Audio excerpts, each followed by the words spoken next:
सन 1972 में भारत पाकिस्तान के बीच शिमला समझौता हुआ था। इस समझौते में स्पष्ट रूप से लिखा गया कि दोनों देश अपने सभी आपसी मुद्दे आपस में बातचीत के माध्यम से सुलझाएंगे और किसी तीसरे पक्ष को मध्यस्थता का अधिकार नहीं होगा। यह समझौता तब हुआ था जब भारत ने पाकिस्तान से 1971 के युद्ध में जीत हासिल की थी। हाल ही में जम्मू कश्मीर के पहलगांव में एक बड़ा आतंकवादी हमला हुआ जिसमें हिंदू यात्रियों को निशाना बनाया गया। भारत की खुफिया एजेंसियों और मीडिया रिपोर्ट्स के अनुसार इस हमले के पीछे पाकिस्तान समर्पित आतंकवाद संगठनों का हाथ था।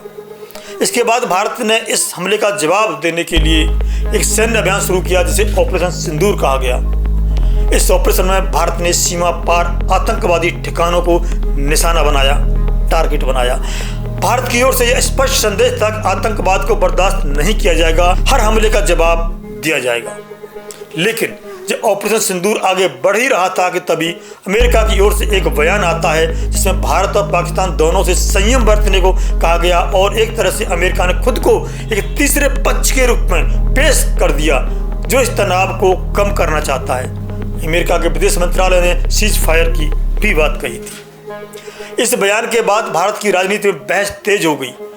विपक्षी पार्टियों ने सरकार पर हमला बोल दिया।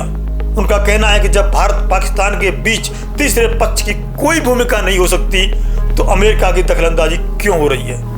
विपक्ष ने सवाल उठाया कि क्या भारत सरकार अमेरिका के दबाव में झुक गई है।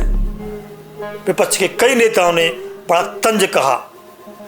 सरकार की ओर से अब तक विदेश मंत्रालय ने इतना कहा कि भारत किसी भी तीसरे पक्ष की मध्यस्थता को स्वीकार नहीं करता और यह रुख पहले जैसा ही है, लेकिन विपक्ष इसे कूटनीतिक विफलता मान रहा है। इस पूरे घटनाक्रम में फिर सवाल खड़ा कर दिया कि क्या शिमला समझौता अब भी प्रभावी है और क्या भारत की विदेश नीति वैश्विक ताकतों के दबाव में है।